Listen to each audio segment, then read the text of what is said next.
une attitude parfois suspecte.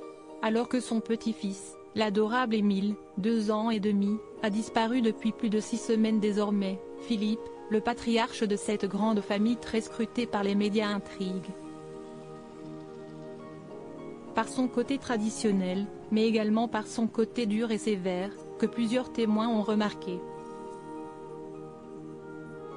Si est-il un mystère qui tient la France en alerte depuis le 8 juillet dernier, où est le petit Émile, qui a brusquement disparu au Vernet alors qu'il était sous la surveillance de ses grands-parents?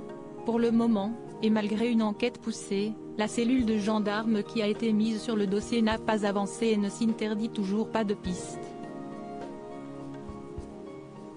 Et notamment celle de la famille du petit garçon, qui intrigue médias et enquêteurs.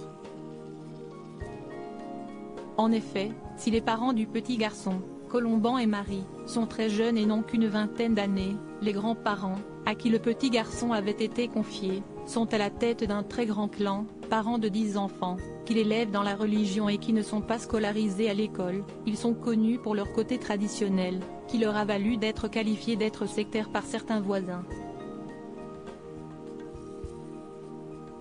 Mais si est surtout le grand-père, Philippe, qui fait partie des personnes les plus étudiées, le quinquagénaire, père de Marie, est un ostéopathe réputé de la Bouilladis, où vit toute la famille.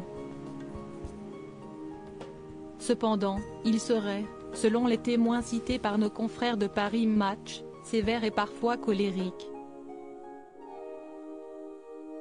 Dans Le Nouveau Détective, un autre témoin va encore plus loin. Philippe avait la main leste sur ses enfants.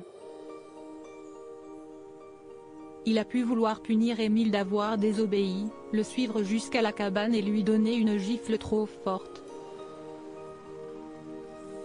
Il aurait d'ailleurs reproché à Colomban, note de la rédaction, le père d'Émile, de ne pas être assez sévère avec Émile, réputé pour être un enfant très précoce mais parfois distrait et capable de suivre les papillons sans se préoccuper du reste.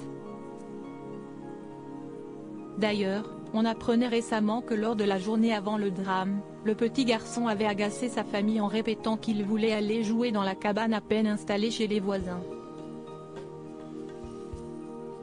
Alors, sa disparition aurait-elle un rapport avec cette insistance? Ou plutôt avec le caractère de son grand-père? En tout cas, si est son attitude, tout autant que celle de Colomban, qui avait été particulièrement remarquée le soir des premières battues, ils étaient vraiment nonchalants, l'ambiance était bizarre, le père fumait la pipe, ça m'a marqué, c'était comme si on ne recherchait pas un enfant vivant, racontait un témoin choqué.